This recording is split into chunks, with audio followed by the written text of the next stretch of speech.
우리가 성도들과 함께 두세 사람이 함께 모이는 것, 커피에서 차를 마시는 것, 또 함께 구역 모임을 하는 것, 이런 두세 사람이 모여 있는 것이 얼마나 큰 축복인가. 왜냐하면 예수님이 그 가운데 함께 하시겠다고 하셨습니다. 그리고 두세 사람이 모이면 꼭 중보를 하라고 그랬죠, 하나님이. 왜냐하면 두세 사람 모인 곳에는 영혼 변화의 역사가 반드시 나타나기 때문이다. 그래서 두세 사람이 모였을 때는 그냥 커피숍에서 만나는 모임이라도 기도 한번 하고 모임을 하고 하면요, 우리 가운데 중보의 영도 부어주시고 또 영혼 변화시킬 수 있는 기도의 영도 부어주시고, 그래서 그렇게 변화되는 일들이 일어난다고 약속해 주셨습니다. 자, 오늘은 이제 용서에 대해서 우리 하나님께서, 예수님께서 말씀해 주십니다. 기독교에서 말하는 사랑의 특징을 여러 가지로 표현할 수가 있겠죠. 어려운 이웃들을 섬기는 것도 사랑입니다. 또 어려운 교회 가서 교회 페인트 칠해주고 봉사하고 또 고아와 가부를 잘 섬겨주는 것도 사랑입니다. 그러나 뭐니 해도 우리 기독교 사랑의 최고봉, 또 십자가 사랑의 최고봉은 바로 용서인 줄로 믿습니다. 용서입니다. 내가 하나님으로부터 용서를 받는 것, 그리고 나도 누군가를 용서하는 사람이 되는 것, 이것이 바로 십자가 사랑의 핵심 가치이고 또 최고의 가치인 줄로 믿습니다. 그래서 베드로는 오늘 예수님께 질문합니다. 용서에 대해 질문합니다. 우리 21절 말씀 한번 볼까요? 그때 베드로가 나와 이르되 주여, 형제가 내가 죄를 범하면 몇 번이나 용서하여 주리이까? 7번까지 하면 되겠습니까? 앞서 본문에서 주님께서 죄를 지은 형제를 가서 권면할 때 혼자 가고, 그 다음에 두세 명이 함께 가고, 그 다음에는 교회 리더십과 가고, 그래도 죄를 회개 안 하면은 이방인과 세리처럼 여기라 이랬단 말이에요. 그러니까 베드로는 이제 용서에 대해서 예수님한테 질문하면서 한 3번? 한 4번 정도 용서하면은 그러면 아주 훌륭한 용서가 아닐까? 그러나 기왕에 말하는 거 한 7번까지, 성경에서 보통 7이 완전수잖아요. 한 7번까지 용서해 주면 그 정도면 주님이 됐다고 하지 않을까? 하고 오늘 이제 질문을 한 거예요. 몇 번 정도 용서하면 되겠습니까? 한 7번 용서하면은 대단한 거겠죠? 그랬더니 우리 주님이 뭐라고 말씀하십니까? 7번씩 70번까지도 용서를 해라 라고 얘기를 하십니다. 22절 말씀 함께 읽어보겠습니다. 예수께서 이르시되 내게 이르노니 7번뿐 아니라 7번을 70번까지라도 할지니라. 할렐루야. 하나님, 내가 이런 사람 되게 하여 주시옵소서. 이것이 하나님 말씀하신 용서입니다. 우리에게 당부하신 용서고 또 우리에게 주고자 하는 용서도 이 용서입니다.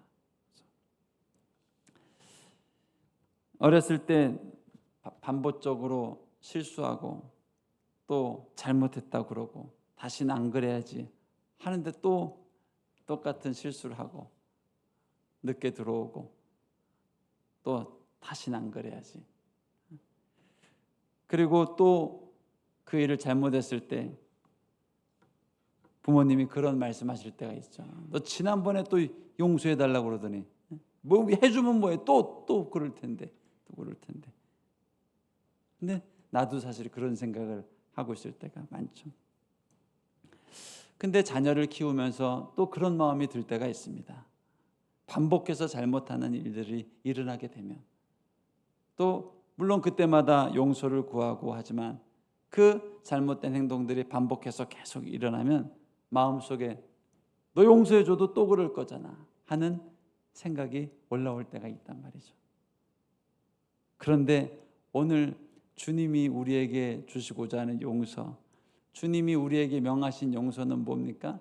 7번씩 70번이라도 용서를 해주라.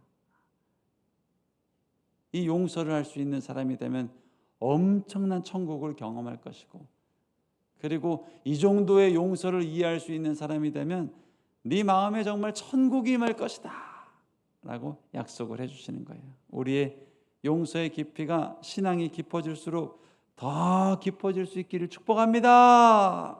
이게 바로 믿음과 하나님이 주시는 은혜죠. 신앙이 5년, 10년, 20년 깊어질수록 용서의 깊이가 더 일어나는 거예요. 하나님의 용서가 없었다면 우리는 절대로 자녀가 될 수가 없었습니다. 물론 천국에 갈 수도 없었습니다. 우리가 잘해서 하나님 자녀된 것이 절대 아닙니다. 잘 살아서 천국 가는 것도 아닙니다. 하나님의 이 용서하심이 있었기 때문에 우리가 주님의 자녀가 되었고 또 천국에 들어갈 수 있는 인생이 된 겁니다. 로마서 5장 8절 말씀을 같이 한번 읽어볼까요? 우리가 아직 죄인 되었을 때에 그리스도께서 우리를 위하여 죽으심으로 하나님께서 우리에 대한 자기의 사랑을 확증하셨느니라. 아멘. 이것이 바로 우리 인생을 향한 하나님의 사랑이자 용서였습니다. 우리가 어떤 자격이 있거나 우리가 교회를 열심히 다녔거나 우리가 착한 일을 많이 했다고 우리를 용서해 주신 것이 아니라 우리가 여전히 죄 가운데 있음에도 불구하고 용서하기로 결정하신 하나님의 사랑, 우리 자녀를 품어주기로 결정하신 하나님의 은혜가 있었기 때문에 우리가 하나님의 자녀가 될 수 있었던 것이죠. 그래서 우리도 용서할 수 있는 인생으로 반드시 거듭나야 되는 것입니다. 사실 오늘 말씀이요, 이 베드로에게 7번씩 70번을 용서하라는 이 강요, 명령, 율법처럼 보이지만 사실 이 말씀 안에는 하나님께서 너를 그렇게 용서하시겠다는 약속을 먼저 선행적으로 내포하고 있는 겁니다. 내가 너를 70번씩 7번이라도 용서해 주리라 라는 약속을 말하고 있는 거예요. 그러니 너도 그렇게 용서할 수 있는 인생이 되라 라고 말하는 겁니다. 7번씩 70번이면 490번입니다. 우리의 죄를 490번 용서해 주겠다는 겁니다. 근데 살아보니까 490번 넘어가는 죄가 많던데요. 특별히 중독 같은 경우는 더 그렇던데요. 그러면 오늘 말씀 이렇게까지 의역할 수 있습니다. 하루에 490번 지어도 용서해 주리라. 이게 제 말이 아니라 하나님의 약속입니다. 하루에 똑같은 죄를 490번 짓는다고 해도 네가 주님을 바라보고 네가 회개하고 돌이키고자 하는 마음만 있다면 내가 너희를 용서해 주리라는 약속입니다. 오늘 본문에서 말하는 이 7과 70이라는 숫자는 정말 완전수라고 봐도 무방합니다. 491번 지으면은 그럼 심판인가? 그 말이 아니죠. 네가 정말 주님을 바라보고 주님을 의지하기만 하면 내가 무한대로 너를 용서해 주겠다는 약속입니다. 할렐루야. 얼마나 놀라운 복음인지 모르겠습니다. 우리가 벗어날 수 없는 중독이 없다고 말할 수 있는 이유가 바로 이것입니다. 우리가 정말 넘을 수 없는 중독은 아무것도 없다고 내가 자신 있게 말할 수 있는 이유가 바로 이것입니다. 마귀는요, 내가 490번을 이 끊지 못하는 죄 가운데 넘어지면 조롱을 합니다. 네 같은 게 무슨 하나님의 사람이냐? 너 어디 가서 예수님 믿는다고 하지 마. 부끄러워. 이런 조롱의 메시지를 계속 던진단 말이에요. 그런데 너무너무 놀라운 건요, 마귀는 우리가 490번 넘어졌다고 정죄하고 비난하고 절망하게 하고 무기력하게 하지만 우리 하나님은 어떤 분이라고요? 490번 용서받을 수 있게 하는 하나님이라는 겁니다. 490번.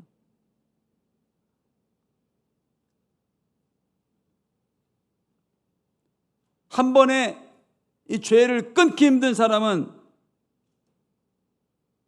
더 많은 용서의 축복을 받는 사람입니다. 참 이 복음이라는 게 참 역설적이고 아이러니합니다. 끊을 수 없는 죄를 한 번에 끊을 수 있는 사람은 한 번 용서함을 받은 겁니다.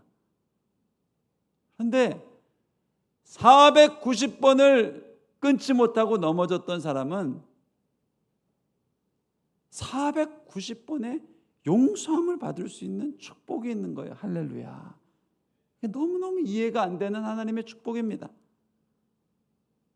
그래서 이렇게 오랫동안 끊지 못하던 죄를 반복되는 용서와 반복되는 죄사함으로 해서 결국 승리하게 된 사람이 뭐라고 얘기를 합니까?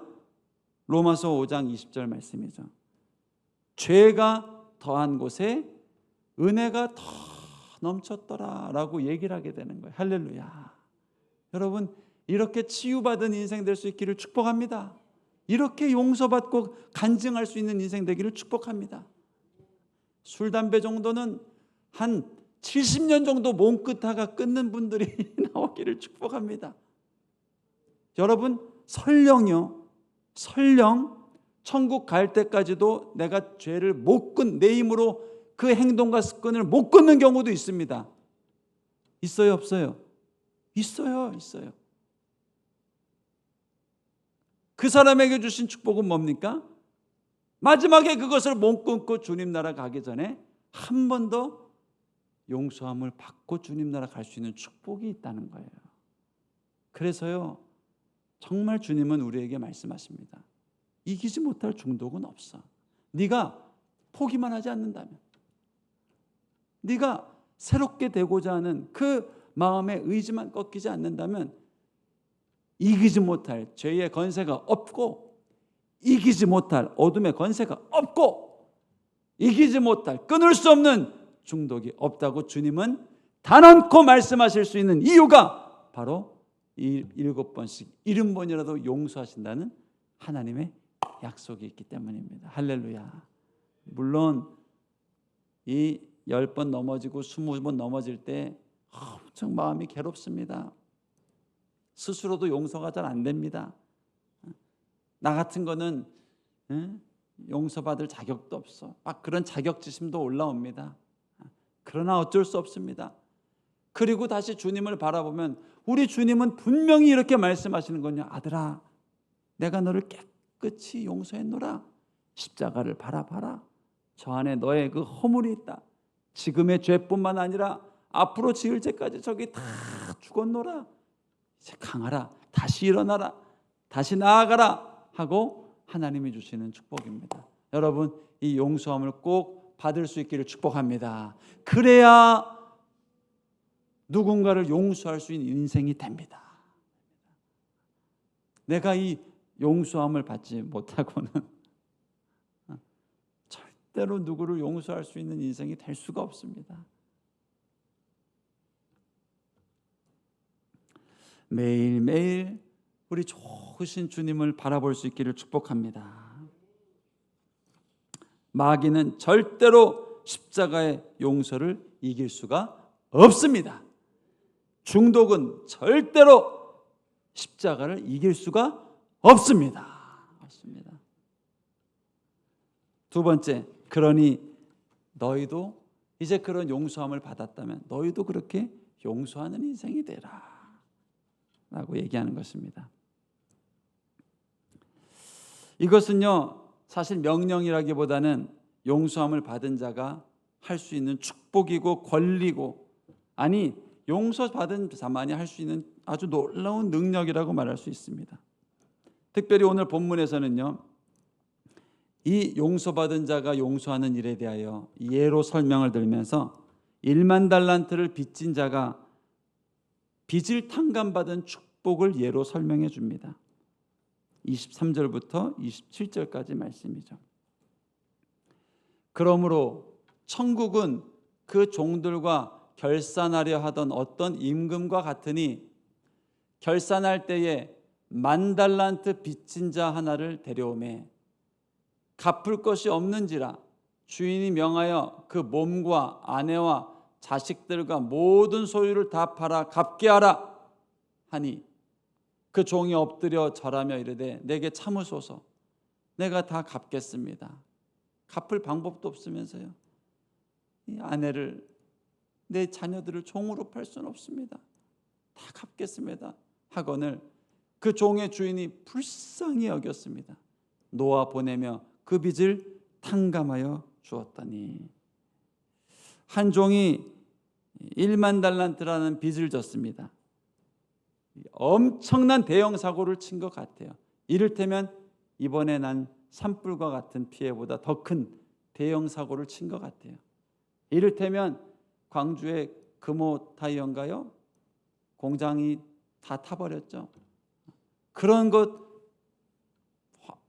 화재를 일으킨 실수와 같은 엄청난 실수를 죄를 지은 것 같아요. 이 10,000달란트를요 원화로 따지자면은 어떤 신학자는 우리나라 돈으로 한 3조라고 하고요. 적게 잡았을 때. 그리고 많게 잡은 사람은 60조까지도 말을 하더라고요. 이 10,000달란트라는 금액은 어마어마한 독입니다. 여러분 빚을 얼마나 갖고 계십니까? 300만 원 정도는 좀 이렇게 어떻게 해결할 수 있을까요? 3천만 원만 돼도 좀 제법 큰 빚 아닙니까? 3억 정도면은 한숨이 맨날 나올 것 같고요. 근데 3조 미니멈으로 잡아서 3조 잘 개념이 안 들어옵니다. 3조가 얼마나 큰 돈인지. 그러니까 미국에서는요 이렇게 큰 피해를 빚을 남긴 사람은요 우리나라랑 다릅니다. 이렇게 큰 채무를 남긴 사람은 무기징역을 때려버립니다. 다른 사람에게 이렇게 손해를 줬기 때문에 100년, 300년 무기징역을 때려버립니다. 그만큼 어마어마한 죄입니다. 빚입니다. 그런데 주인이 베풀어준 은혜가 뭡니까? 불쌍히 여겼다는 거예요. 불쌍히. 그 주인의 마음에 조금 전까지만 해도 이거 죽여야 돼. 아니면 이거 자녀하고 아내를 종으로 팔아서라도 다 갚아야 돼. 화가 난 겁니다. 그 아내하고 종이 일한다고 3조를 다 평생 한다고 못하죠. 그래도 용서가 안 되는 겁니다. 그랬는데 엎드려서 도와달라고 하는데 그 주인의 마음에 불쌍하다. 갑자기 불쌍하다 해서 1조로 깎아준 게 아니라 1억으로 깎아준 게 아니라 이 전부 다 빚을 탕감해 줬단 말이에요. 할렐루야. 우리가 죄사함 받은 축복이 바로 그겁니다. 이 정도 은혜를 받은 사람이면 어떻게 변화될까요? 자신한테 빚진 자들 다 용서해 줄 수 있습니다. 자신한테 해코지한 사람들 다 용서해 줄 수 있습니다. 엄청난 은혜를 받았기 때문에. 이 소설 레미제라블의 내용이 그거 아닙니까? 그 장발장이 자기에게 그렇게 은혜를 베풀어 주던 신부 집을 나가면서 은촛대를 가지고 도둑질을 하잖아요. 얼마 못 가서 잡혔는데 경찰이 신부하고 대질 신문을 하는데 그 신부가 이거 내 은촛대가 아닙니다. 이 사람이 내게 훔친 거 아닙니다. 깜짝 놀라잖아요. 생각지 못한 이제 죽었구나. 당연히 죗값은 받아야 되고 그 신부 볼 면목이 없는 거예요. 면목이. 얼마나 나에게 잘해줬는데 내가 그 부끄러움, 수치심 차라리 때렸으면 좋겠는데 아닙니다. 내 거 아닙니다. 이 사람 내 거 아니, 이거 내 거 아닙니다. 하고 다 그 눈빛을 쳐다보면서 용서하며 또 이렇게 살면 안 된다고 얘기하면서 그 많은 의미를 가지고 장발장을 착 쳐다보니까 거기서 비로소 장발장이 용서함을 경험하잖아요. 할렐루야. 여러분 이런 하나님의 용서함을 예배 때마다 자주 경험하길 축복합니다. 진홍같이 붉은 제약들이 세월이 갈수록 쌓입니다. 자녀가 좀 어긋나면 내 탓인 것 같고요. 또 뭐가 어그러지면 다 내 탓으로 느껴지고요. 내 탓이 아니라 정말 내 잘못이죠. 그러나 우리가 이 예배 나올 때마다 하나님이 주시는 그 십자가의 은혜, 저 십자가에 나의 허물이 못 박혀 있고 나의 모든 죄악이 못 박혀 있고 너는 깨끗게 되었노라. 다시 세상으로 나가서 힘써 살아라. 새 출발하면서 살아라 하는 이 주님의 용서를 오늘도 다 경험하고 돌아갈 수 있길 축복합니다. 축복합니다.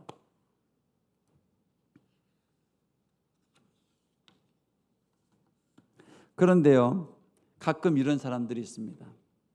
한 30만 원 정도는 갚고 또 300만 원 정도는 갚는데요, 한 3조가 되는 돈이 돼버리다 보니까요, 이건 내가 갚을 수 없는 돈이라고 생각하고 아예 채무의식을 안 가지고 가는 사람들이 많이 있습니다. 갚을 생각도 안 하고 갚을 의지도 않고, 이런 걸 도덕적 해이라고 그러죠. 아주 위험한 겁니다.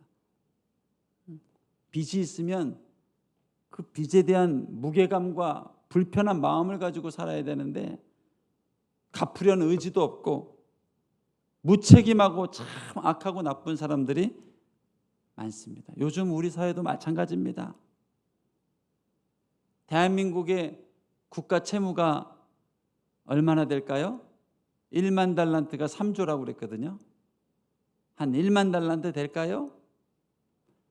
10만 달란트 될까요? 100만 달란트를 넘어간다니까요. 2024년 기준으로 1175조입니다. 감이 안 오죠. 감이 안 옵니다. 그런데 더 큰 문제는 뭔가 문제의식을 안 가지고 계속해서 빚잔치를 하려는 이 사람들입니다. 이 부담이 고스란히 우리 자녀들에게 과중되는 채무인데도 갚을 마음도 없고 갚을 의지도 없고 심각한 사회입니다.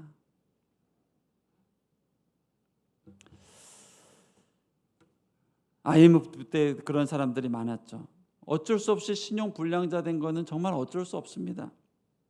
갑자기 사업이 어려워지거나 갑자기 자연재해를 만나서 순식간에 신용 불량자가 된 거, 그게 뭐 문제라고 할 수 있겠습니까? 그러나 문제는 어느 순간부터 이 빚을 너무 쉽게 생각하고 부채를 너무 쉽게 생각하고 남의 돈 귀한 줄을 모르고 내 먹을 것은 다 먹고 내 입을 것 다 입으면서 이런 도덕적 해이가 너무 심한 사회로 가고 있는 거죠. 돈만 그럴까요? 여러분, 이런 사회의 특징은요, 죄를 짓고도 죄에 대한 책임감이 별로 없습니다. 죄책감 없이 살아갑니다.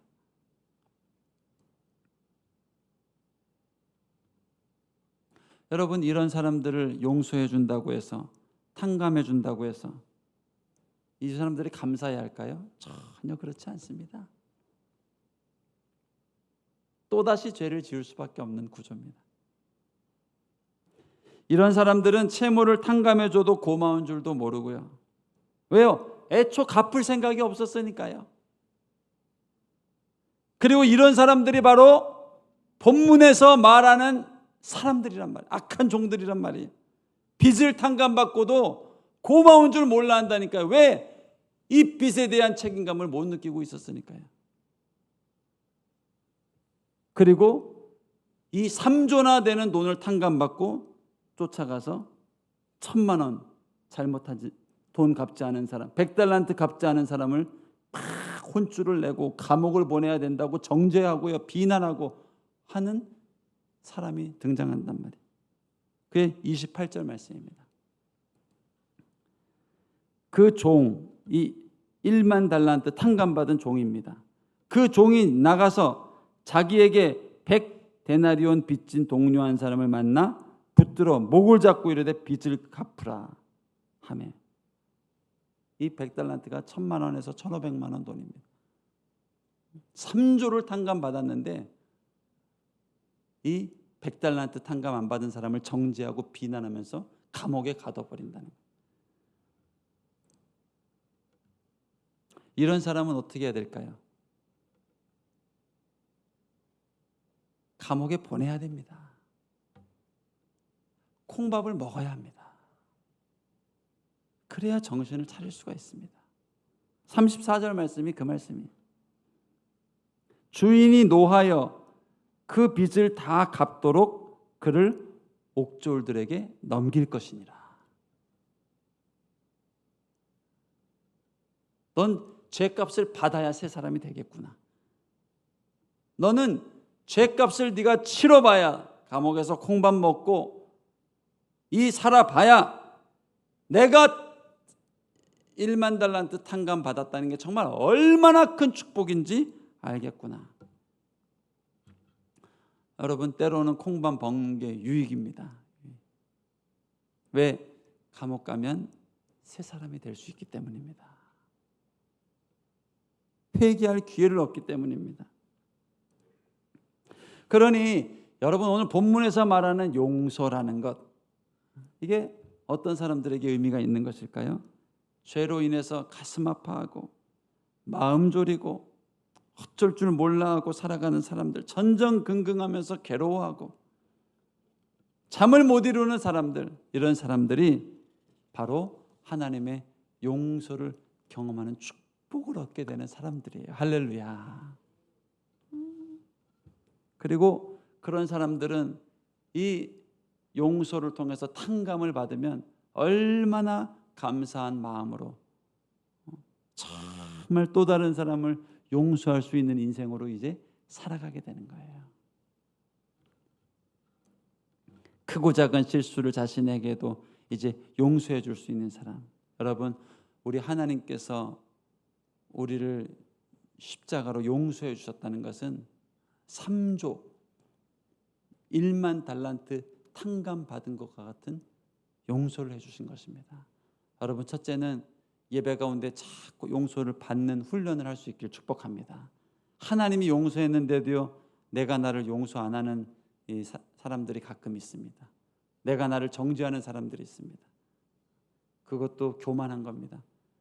적어도 이 주님의 십자가를 바라보는 예배에 나왔다면 내 모든 죄의 멍에를 다 예수님 앞에 내려놓을 수 있을 정도의 어떤 믿음, 어떤 십자가에 대한 소망, 어떤 구원에 대한 확신이 우리에게 반드시 있어야 되는 거예요.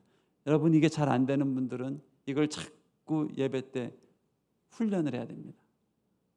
주님이 날 용서하셨습니다. 주님이 날 깨끗게 하셨습니다. 적어도 예배 나와서 주님을 찬양하고 십자가를 높이면서는 적어도 이 예배당 밖을 나갈 때는 어떤 죄악도 내 안에, 내 삶에 남기지 않고 다 쏟아내고 새 마음으로 나갈 수 있는 사람이 돼야 되는 거예요. 그리고 그 용서함을 받을 때 우리는 또 누군가를 정말 용서할 수 있는 인생이 된다는 겁니다. 하나님은 저와 여러분을 이런 용서의 사람으로 만들길 원하십니다. 기대하십시오. 무한대의 용서를 생각해 보십시오. 한두 번만 실수해도 이게 잘 용서가 어려운 게 우리 인생 아니겠습니까? 똑같은 실수를 한두 번만 반복해도 이 뚜껑이 열리는 게 우리 인생 아니겠습니까? 그러나 하나님은 분명히 약속해 주십니다. 네가 십자가 사랑을 날마다 체험하고 날마다 경험하는 인생이 되면 한두 번이 아니라 7번 용서할 수 있는 인생이 되고 7번씩 이제는 2번 더 용서할 수 있는 인생이 되고 7번씩 10번 용서할 수 있는 인생이 되고 무한대로 용서할 수 있는, 그냥 인생 자체의 목적이 용서, 인생 목적이, 인생 비전이 용서하는 거로 살아가는 인생이 될 거라는 거예요. 여러분, 이러한 위대한 하나님의 사람으로 설 수 있기를 주님의 이름으로 축복합니다. 우리 함께 기도하겠습니다. 먼저는 주님의 은혜를 구하며 주 앞에 기도하겠습니다.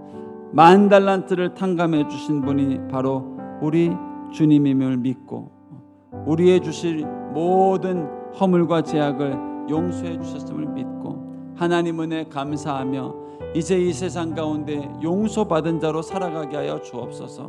아직 끊지 못한 죄악이 있고 아직 끊지 못한 습관이 있다 할지라도 적어도 오늘 예배를 마치고 나아가면서는 깨끗이 용서함을 받은 인생으로 다시 나가기를 축복합니다. 축복합니다.